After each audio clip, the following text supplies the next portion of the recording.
Bab 1344. Cepat katakan.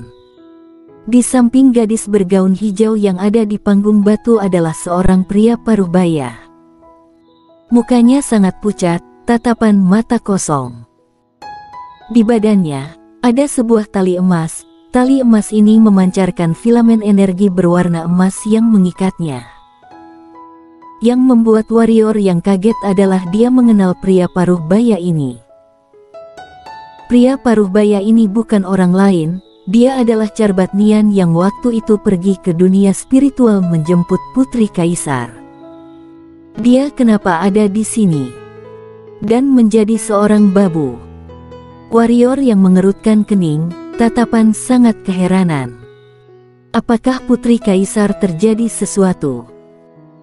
Berpikir demikian, warrior yang pun panik, sepasang tangan mengepal erat, waktu bersamaan rasa khawatir pun mulai merambat di dalam hati. Liani Ye melihat ada yang aneh dari warrior yang dan bertanya, "Kamu kenal dia?" Warrior yang menghirup napas dalam-dalam dan berkata, "Beli dia." Liani Ye melihat warrior yang sekilas, lalu memandang ke arah panggung batu yang ada di kejauhan. Di panggung batu, wanita bergaun hijau berkata, "Semuanya, orang ini memiliki latar belakang luar biasa. Datang dari planet Tianyun, kalian semua pasti pernah mendengar planet Tianyun. Planet ini sedang berperang dengan planet Tianmo. Tapi, kondisi planet Tianyun tidak begitu baik." Gadis berjubah hijau pun tersenyum saat berkata ini, "Sudah salah topik. Kembali ke topik kita. Semuanya pasti pernah berdengar keluarga dewa perang planet Tianyun. Orang ini berasal dari keluarga dewa perang planet Tianyun dan memiliki posisi yang tinggi. Dia adalah ketua aula api surgawi dari 4 keluarga dewa perang, bernama Carbatnian. Kekuatan sudah mencapai pendekar ketiadaan, 2 rohnya sudah berada di tangan kami. Jadi, kalian ada yang berniat, boleh ikut lelang dengan tenang. Tidak perlu takut kabur atau berkhianat. Harga awal 100 batu kristal suci. Nona Reini, melelang dia. Apakah keluarga Dewa Pedang mencari masalah?" Saat ini mendadak terdengar orang bertanya seperti ini. Gadis bergaun hijau bernama Reini ini melihat ke arah sumber suara dan berkata, "Masalah ini, kami hanya bertanggung jawab melelang. Iya, lewat beberapa waktu lagi, mungkin planet Tianyun akan tiada. Karena berdasarkan informasi yang kami dapat, planet langit awan bertarung dengan planet Tianmo, terus kalah. Jika planet Tianyun tidak ada yang membantu, tidak sampai 2 tahun, maka keluarga dewa perang ini pasti akan hilang dari dunia ini." "Kenapa?" terdengar suara orang bertanya. Yang bertanya adalah warrior Yang. Reini melihat ke arah warrior Yang dan Liani Ye, lalu kembali serius dan berkata, "Semuanya, harga awal dimulai dari 100 batu kristal suci, mulai." Diabaikan. Di dalam formasi, warrior yang mengelus hidung, sedikit canggung. Tapi mukanya cukup tebal, seketika kembali normal, melihat Liani Ye yang ada di sampingnya. Liani Ye berkata, "Pas aku masuk menyadari satu hal, yaitu posisi duduk berbeda. Seperti tempat sana." Liani Ye menunjuk arah posisi yang berjarak belasan meter. Posisi yang sama, tapi ditutupi formasi, namun di cahaya formasi ada 2 kata emas yaitu tamu agung. "Mengerti?" tanya Liani Ye. Warrior yang mengangguk kepala, intinya mereka duduk di posisi tamu biasa, tidak ada status. Jadi barulah diabaikan. Dia tentu saja tidak akan mempermasalahkan. Karena hal meremehkan orang memang membuat orang kesal, tapi dunia memang begitu nyata, tidak ada kekuatan, tidak ada status, jangankan orang lain, kadangkala orang terdekat juga akan meremehkan. Saat ini harga kordan Nian sudah mencapai 1000 batu kristal suci, yaitu 100.000 batu kecubung. 100.000 batu kecubung bagi pendekar hitam biasa adalah angka langit. Tapi bagi orang yang hadir hari ini, hanyalah angka kecil. Ini adalah perbedaan orang kaya dan orang miskin, sangat susah untuk dibayangkan. Harus melelangnya? Tanya Lian Ye, warrior yang mengangguk kepala. Meskipun dia tidak tahu kenapa korban Nian bisa jatuh sampai tahap seperti ini, tapi dia adalah bawahan putri kaisar, sudah berjuma tentu saja harus menolong.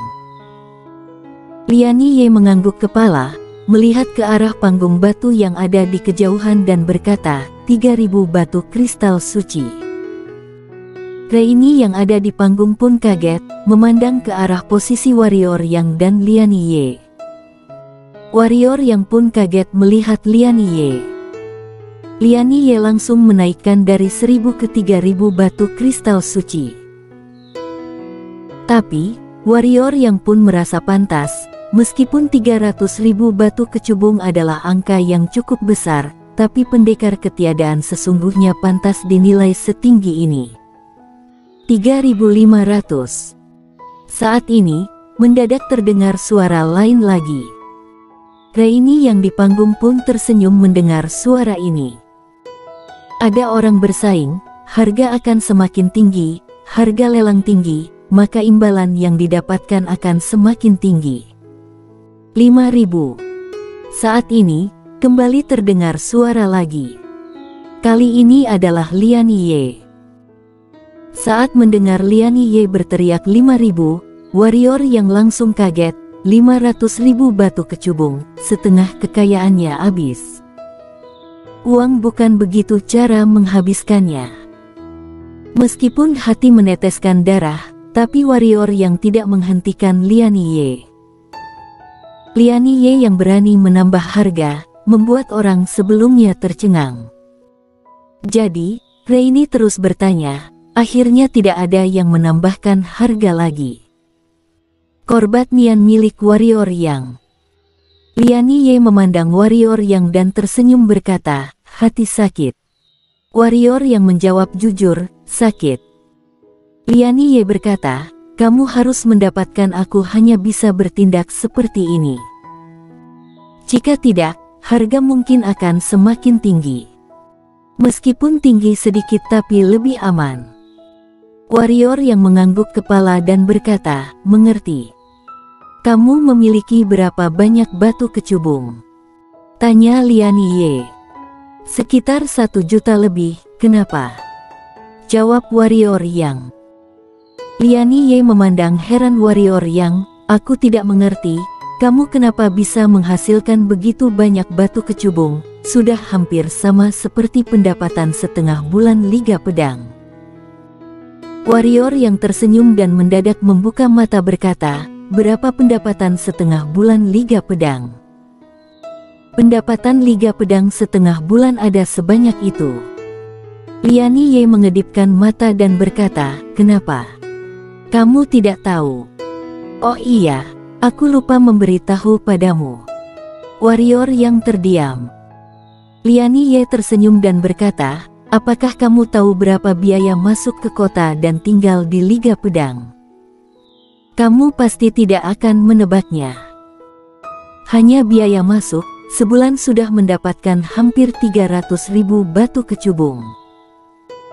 Selain biaya masuk, juga ada biaya lain, seperti sewa tanah, tempat tinggal dan lain-lain. 1 bulan, pendapatan Liga Pedang sekitar 3 juta batu kecubung. Tentu saja, sebagian besar digunakan untuk biasa sehari-hari kota kiamat. Sisanya tetap saja sangat banyak. Kali ini, kamu ada membawa batu kecubung? Tanya warrior yang. Lian Ye mengangguk kepala, warrior yang lanjut bertanya, bawa berapa? 3 juta, ujar Lian Ye. 3 juta. Warrior yang pun terkejut, 3 juta berarti 30.000 batu kristal suci. Apa ekspresimu ini? semua ini bukannya milikmu juga. Liani Ye pun mengabaikan warrior yang. Warrior yang tersenyum jelek dan berkata, Liani, aku mendadak khawatir, suatu hari kamu akan mengkhianatiku. Jika kamu mengkhianatiku, semua kekayaan Liga Pedang pasti akan kamu ambil semuanya. Dia memberikan kekuasaan yang super besar pada Liani Ye. Di Liga Pedang selain dirinya, Liani Ye paling berkuasa. Bahkan kelompok kecil juga harus menghormatinya. Karena dalam hati semua orang, Liani adalah orang kepercayaannya. Bahkan, semua orang sudah beranggapan bahwa maksud Liani Ye adalah maksud dari warrior yang. Jika suatu hari Liani Ye mengkhianati Liga Pedang, maka Liga Pedang pasti akan hancur. Perlu diketahui banyak orang di Liga Pedang adalah pendukung Liani Ye. Dia sangat menguasai di Liga Pedang, bahkan lebih berkuasa dari Master Liga Pedang ini. Liani Ye melihat warrior yang sekilas, berkata dengan nada kecil, "Kamu takut?" Warrior yang menggeleng kepala dan berkata, "Asalkan aku tidak mati, kamu seumur hidup tidak akan berkhianat, juga tidak akan berani, betul?" Liani Ye memandang warrior yang cukup lama, lalu tersenyum dan berkata, "Pria yang percaya diri memang paling memesona." Warrior yang ingin berbicara, dari dinding cahaya luar terdengar suara, "Tamu, ini babu yang kamu lelang, kami mengantarkan kemari." "Masuklah," ujar Liani Ye. Setelah Liani Ye selesai berbicara, seorang pria berperisai hitam membawa korbat Nian muncul di depan warrior yang. Saat melihat warrior yang, mata korbat Nian langsung membelalak, "Kamu? Kenapa adalah kamu?" Dia tentu saja mengenal warrior yang. Saat Putri Kaisar memberikan cincin pada warrior yang, dia ada muncul niat memberontak dan membunuh warrior yang. Hanya saja dihalangi oleh Putri Kaisar. Dia tak menyangka dalam kondisi ini kembali berjumpa dengan warrior yang. "Kalian kenal?" tanya pria berperisai hitam. Liani Ye menggerakkan jari, sebuah cincin penyimpanan muncul di depan pria berperisai hitam, lalu disimpan olehnya. Pria berperisai hitam menggerakkan pergelangan tangan, sebuah bola cahaya muncul di depan Liani Ye. Di dalam bola cahaya ini ada dua filamen berwarna coklat, ini adalah roh korbat Nian. Setelah Liani Ye menyimpan bola cahaya ini, pria berperisai hitam pun memberi hormat pada warrior yang, lalu mengayunkan tangan kanan, tali yang mengikat badan korbat Nian pun terlepas. Setelah menyimpan tali, dia pun berjalan keluar. Korbat Nian melihat warrior yang sekilas dan berkata, "Terima kasih." Warrior yang menggeleng kepala dan berkata, "Masalah kecil. Katakan padaku kondisinya." Korbat Nian bimbang, lalu berkata, "Maafkan aku, masalah Nona, kamu seharusnya jangan ikut campur lebih baik." Saat ini, warrior yang mendadak menghilang dari tempat, ekspresi korbat Nian pun berubah. Saat ingin menyerang, sebuah tekanan yang kuat langsung menindih badannya, sebuah pedang muncul di keningnya. Warrior yang memandang korbat Nian yang terdiam dan berkata, "Aku menyuruhmu bilang, kamu cepat katakan saja." Bersambung.